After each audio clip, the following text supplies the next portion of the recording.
നമസ്കാരം. ബഹുമാന്യരായ എല്ലാ പ്രേക്ഷകർക്കും ശ്രീഭദ്ര ജ്യോതിഷത്തിലേക്ക് സ്വാഗതം. പുതിയ ഒരു കൊല്ലവർഷം ആരംഭിച്ചു കഴിഞ്ഞിരിക്കുന്നു. ഓഗസ്റ്റ് 17-ാം തീയതിയായിരുന്നു ചിങ്ങമാസം 1-ാം തീയതി. കൊല്ലവർഷം 1200 ആരംഭിച്ചു കഴിഞ്ഞിരിക്കുകയാണ്. ആഗസ്റ്റ് 16-ാം തീയതി വൈകുന്നേരമാണ് സൂര്യൻ ചിങ്ങൻ രാശിയിലേക്ക് പ്രവേശിച്ചതെങ്കിലും അതിനുശേഷം വരുന്ന പ്രഭാതമാണ് നമ്മൾ 1-ാം തീയതിയായിട്ട് കണക്കാക്കുന്നത്. അപ്പോൾ അതുകൊണ്ട് തന്നെ 17-ാം തീയതിയാണ് കലണ്ടർ പ്രകാരം ചിങ്ങം 1. അപ്പോൾ ഇന്ന് നമ്മൾ നോക്കുന്നത് രോഹിണി നക്ഷത്രക്കാരുടെ ഈ വരുന്ന ഒരു വർഷത്തെ ഫലങ്ങളാണ്.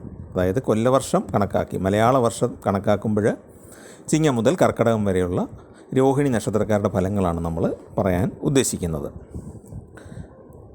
ഈ രോഹിണി നക്ഷത്രം ഇടവക്കൂറിൽ വരുന്ന നക്ഷത്രമാണ്. പൂർണ്ണമായും ഇടവക്കൂറിലാണ് വരുന്നത്. അപ്പോൾ രോഹിണി നക്ഷത്രക്കാരെ സംബന്ധിച്ചിടത്തോളം അവരുടെ കർമ്മഭാവത്തിലാണ് ശനി ഇപ്പോഴും സഞ്ചരിച്ചുകൊണ്ടിരിക്കുന്നത്. വ്യാഴമാണെങ്കിൽ ജന്മക്കൂറിൽ കൂടിയാണ് സഞ്ചരിച്ചുകൊണ്ടിരിക്കുന്നത്. അപ്പോൾ ജന്മവ്യാഴം എന്ന് പറയുന്നത് അത്ര അനുകൂലമായ ഒരു കാലഘട്ടമല്ല. 10-ൽ ശനി കണ്ടകശനിയുടെ അവസ്ഥയാണ്. കർമ്മഭാവത്തിൽ തടസ്സങ്ങൾ വരുത്തുന്ന ശനിയുടെ ഒരു അവസ്ഥയാണ്.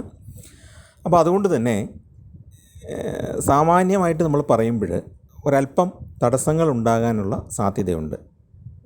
വർഷം മുഴുവനുള്ള ഫലം വെച്ച് നോക്കുമ്പോൾ ഒരു സമ്മിശ്ര ഫലം എന്ന് മാത്രമേ നമുക്ക് പറയാൻ കഴിയുള്ളൂ. അപ്പോൾ ഈ രോഹിണി നക്ഷത്രക്കാർക്ക് പല വിധത്തിൽ നിർണായകമായ ഒരു കാലഘട്ടമാണ് ഈ വർഷം കടന്നു പോകുന്നത്. ശനി 10-ലാണ് സഞ്ചരിക്കുന്നത്. വ്യാഴം ഇടവൻ രാശിയിൽ ജന്മ വ്യാഴമായിട്ട് സഞ്ചരിക്കുന്നു. അപ്പോൾ ഈ പ്രതികൂലതകളൊക്കെയുള്ള കാലഘട്ടത്തിൽ കൂടെ കടന്നു പോകുമ്പോൾ കാര്യവിഘ്നം പലപ്പോഴും മനസ്സിനെ വിഷമിപ്പിക്കാനുള്ള സാധ്യതയുണ്ട്. അതുപോലെ പുതിയ സംരംഭങ്ങൾ തുടങ്ങാനൊന്നും അനുകൂലമായ കാലഘട്ടമല്ല. അതുപോലെ തന്നെ വലിയ മുതൽ മുടക്കിയിട്ടുള്ള പരീക്ഷണങ്ങൾക്ക് വ്യാപാര രംഗത്തൊക്കെ പരീക്ഷണം നടത്താനായിട്ട് ശ്രമിക്കാതിരിക്കുകയാണ് നല്ലത്. അതുപോലെ തന്നെ അധികം പണം മുടക്കി ഷെയർ മാർക്കറ്റിലൊന്നും ഇറങ്ങുന്നത് ഇപ്പോഴത്ര അനുകൂലമല്ല. തർക്കങ്ങളും അസ്വസ്ഥതയും അസ്ഥിരതയുമൊക്കെ ഉണ്ടാക്കുന്നതാണ് ഈ ജന്മവ്യാഴം എന്ന് പറയുന്ന അവസ്ഥ.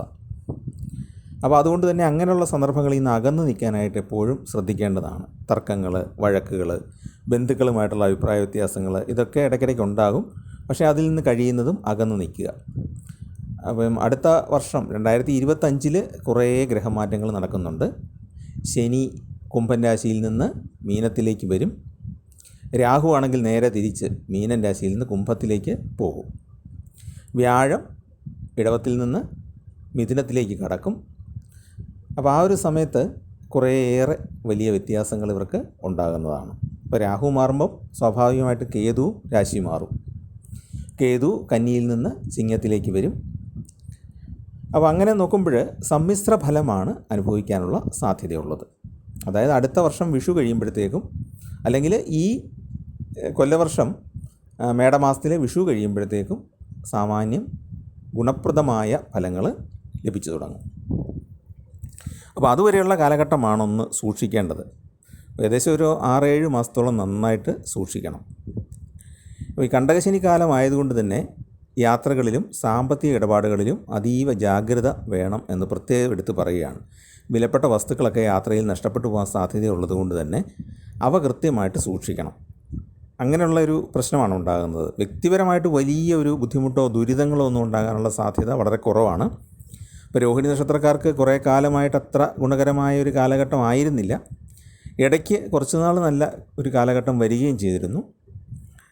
എങ്കിലും അവരെ സംബന്ധിച്ചിടത്തോളം ഈ വർഷം ഈ കൊല്ലവർഷം കണക്കാക്കി നമ്മൾ നോക്കുമ്പോൾ അതിൻ്റെ ഏതാണ്ടൊരു പകുതിയിലേറെ സമയം അവർക്ക് അല്പം ശ്രദ്ധിക്കേണ്ട കാലഘട്ടമാണ്. ഇപ്പോൾ കണ്ടകശനി കാലമായതുകൊണ്ട് ഇങ്ങനെ സൂക്ഷിക്കുക. 2 വീലറൊക്കെ ഉപയോഗിക്കുമ്പോൾ ഒന്ന് സൂക്ഷിക്കുക. ശനിയുടെയും കേതുവിൻ്റെയും പ്രതികൂല സ്ഥാനം കൊണ്ട് നമുക്കൊരു സദ്ബുദ്ധി തോന്നാത്ത ഒരവസ്ഥ വന്നു ചേർന്നേക്കാം. അതുകൊണ്ട് തന്നെ അശ്രദ്ധ കൊണ്ടുള്ള അബദ്ധങ്ങൾക്ക് സാധ്യതയുണ്ട്. സൽബുദ്ധി എന്ന് പറയുമ്പോൾ നല്ല കാര്യങ്ങൾ ചെയ്യാനുള്ളതെന്നല്ല, അനുകൂലമായ കാര്യങ്ങൾ ചെയ്യാനായിട്ട് ചിലപ്പോൾ തോന്നുകയില്ല. വേറെ ആരെങ്കിലും പറയുന്നത് കേട്ടുകൊണ്ട് പരിചയക്കാരോ സുഹൃത്തുക്കളോ ഒക്കെ പറയുന്ന കേട്ടുകൊണ്ട് ചിലപ്പം എടുത്ത് ചാടുകയും അബദ്ധങ്ങളിൽ പെടുകയും ചെയ്യാൻ സാധ്യതയുണ്ട്. അപ്പോൾ ഇതൊരു മുന്നറിയിപ്പ് എന്നുള്ള രീതിയിൽ നിങ്ങൾ കണക്കാക്കുമ്പോൾ എന്താ ചെയ്യേണ്ടത്? നമ്മൾ തന്നെ നമ്മുടെ ബുദ്ധി കൊണ്ട് ആലോചിച്ച് നമുക്ക് പ്രിയപ്പെട്ട ജീവിത പങ്കാളിയായിട്ടും വളരെ അടുത്ത എന്ന് പറഞ്ഞാൽ കാര്യക്ഷമതയുള്ള സുഹൃത്തുക്കളുമായിട്ട് സംസാരിക്കണം. കാര്യപ്രാപ്തിയുള്ള ആൾക്കാരുമായിട്ട് കൺസൾട്ട് ചെയ്യണം. അല്ലാതെ ആരെങ്കിലും സുഹൃത്താണെന്ന് വിചാരിച്ച് അയാൾക്ക് ഇതിനെപ്പറ്റി അറിയണമെന്നില്ല. അപ്പോൾ ഇതിനെപ്പറ്റി നന്നായിട്ട് അറിയാവുന്നതും ആ രംഗത്ത് പ്രാഗൽഭ്യമുള്ളവരുമായിട്ട് ചർച്ച ചെയ്തിട്ട് മാത്രമേ പല കാര്യങ്ങളിലും തീരുമാനം എടുക്കാവുള്ളൂ. അല്ലെങ്കിൽ അബദ്ധങ്ങൾ ഉണ്ടാകാനുള്ള സാധ്യതയുണ്ട്. ചെറിയ കാര്യങ്ങൾക്ക് പോലും പല പ്രാവശ്യം ശ്രമിക്കേണ്ടി വന്നേക്കാം. അത് ശനി കർമ്മഭാവത്തിൽ നിൽക്കുന്നതുകൊണ്ട് അങ്ങനെ ഒരു ബുദ്ധിമുട്ടുണ്ട്. പിന്നെ ഹൃദയ സംബന്ധമായ രോഗങ്ങൾ സൂക്ഷിക്കേണ്ടതാണ്. ഇപ്പോൾ രോഗങ്ങളുള്ളവർ ചികിത്സ കൃത്യമായിട്ട് തേടാനായിട്ട് ശ്രദ്ധിക്കണം. നമ്മൾ ഏതൊരു കാര്യത്തിന് ഒരു ഓഫീസിലോ ഒരു മരുന്ന് വാങ്ങിക്കാൻ ഹോസ്പിറ്റലിൽ ചെല്ലുകയോ അല്ലെങ്കിൽ എന്തെങ്കിലും ഒരു സർട്ടിഫിക്കറ്റിന് വേണ്ടി വില്ലേജ് ഓഫീസിലോ താലൂക്ക് ഓഫീസിലൊക്കെ ചെന്നാൽ നമുക്കത് കിട്ടാനായിട്ട് ഉദ്ദേശിക്കുന്ന സമയത്തൊന്നും കിട്ടാതെ വരും. അതുപോലെ ബാങ്കിൽ പോകുമ്പോൾ പലപ്പോഴും 2-3 തവണ നമ്മളായിട്ട് നടത്തിക്കും. അതൊക്കെ ഈ കാലത്തിൻ്റെ ഒരു പ്രത്യേകതകളാണ്. ഉദ്യോഗസ്ഥരെ സംബന്ധിച്ച് പ്രൊമോഷൻ വൈകാൻ സാധ്യതയുണ്ട്. ജോലിക്ക് ശ്രമിക്കുന്നവർക്കും അത്ര അനുകൂലമല്ല. ചിലപ്പോൾ 2-3 തവണ ശ്രമിക്കേണ്ടി വരും.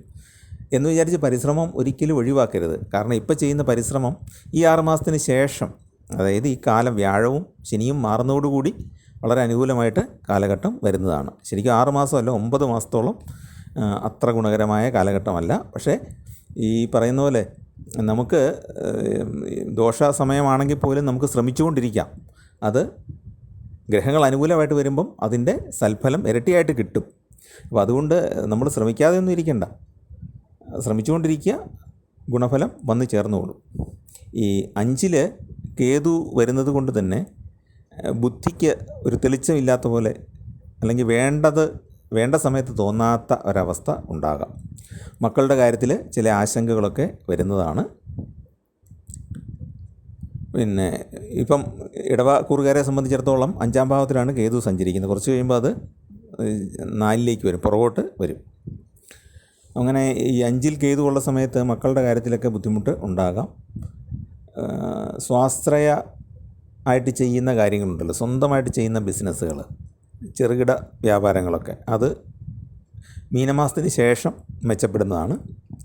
അപ്പോൾ ആ ഒരു സമയത്ത് ഏതാണ്ട് മീനമാസം മേടമാസമൊക്കെ ആകുമ്പോഴത്തേക്കും വിവാഹം നടക്കാനുള്ള സാധ്യതകൾ തെളിയും.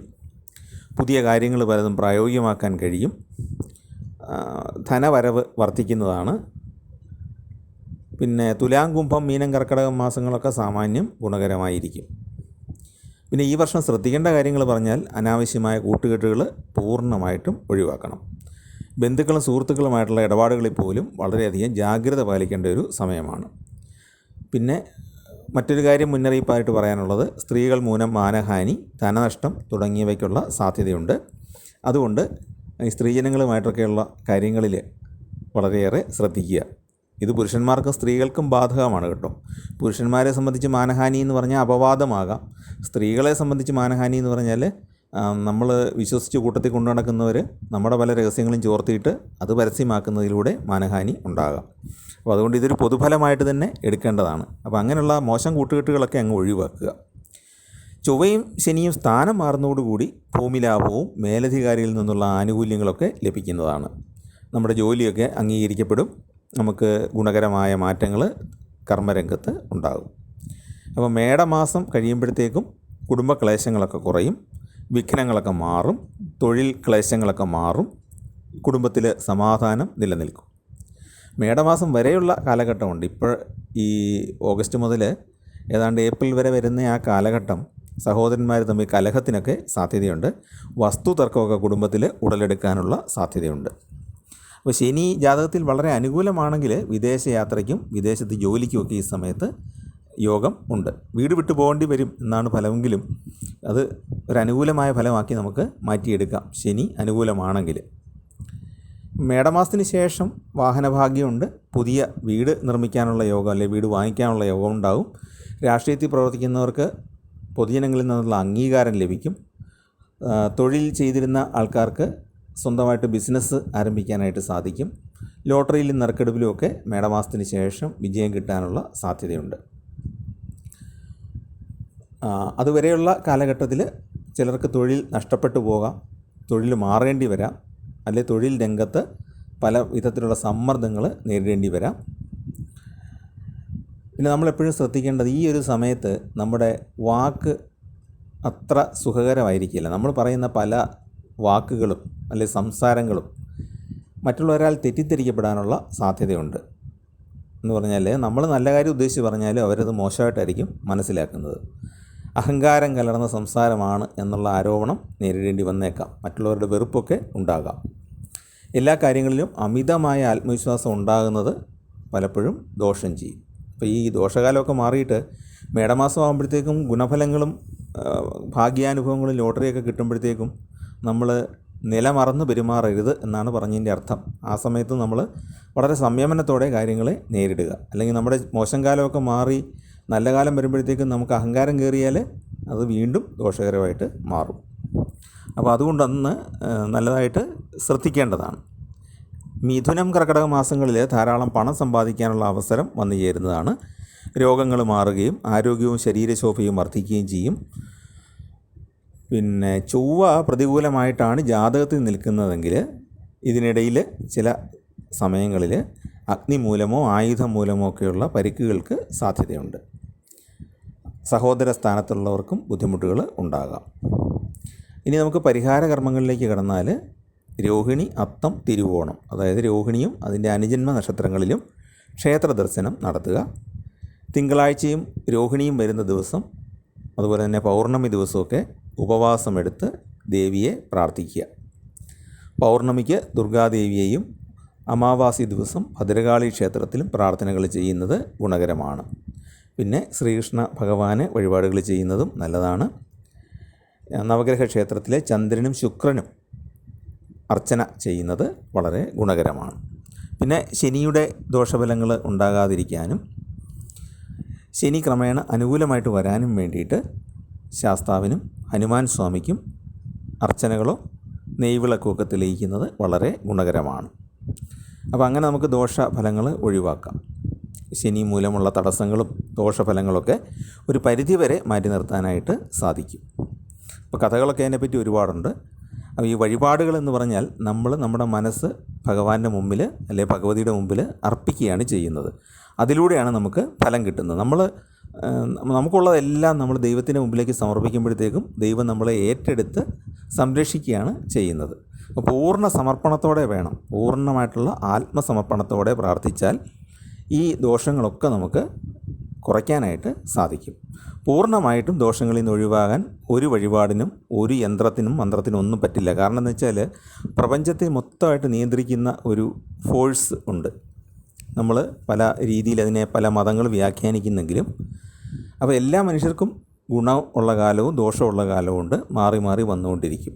അപ്പോൾ അത് എത്ര രാജാവാണെങ്കിലും ശരി, വളരെ ദരിദ്രനായ ആളാണെങ്കിലും ശരി, എത്ര പണ്ഡിതനാണെങ്കിലും ശരി, എത്ര നിരക്ഷരനാണെങ്കിലും ശരി, ഇവരെല്ലാം ഇത് അനുഭവിച്ചേ പറ്റുള്ളൂ. അതുകൊണ്ട് നമുക്ക് പൂർണ്ണമായിട്ടും ഒരു വഴിപാട് കൊണ്ടും ദോഷത്തെ മാറ്റാൻ കഴിയില്ല.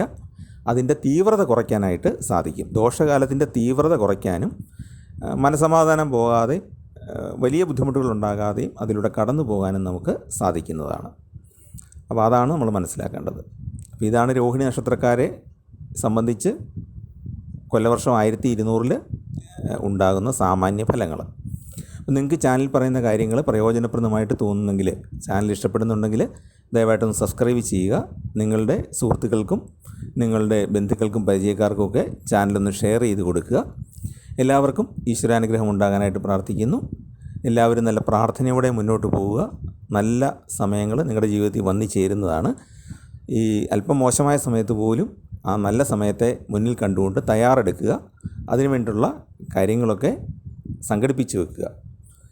പുതിയൊരു ജോലിയിലേക്ക് കടക്കാനും നമുക്ക് പുതിയൊരു വീട് വെക്കാനും പുതിയൊരു വാഹനം വാങ്ങിക്കാനും ഒക്കെയുള്ള കാലമാണ് വരുന്നത്. അതുവരെയുള്ള ചെറിയ ചെറിയ വിഷമങ്ങളൊക്കെ മാറ്റിവെച്ച് പ്രാർത്ഥനയോടുകൂടി മുന്നോട്ട് പോവുക. എല്ലാവർക്കും നല്ല കാലം ഉണ്ടാകട്ടെ എന്ന് പ്രാർത്ഥിക്കുന്നു. നമസ്കാരം.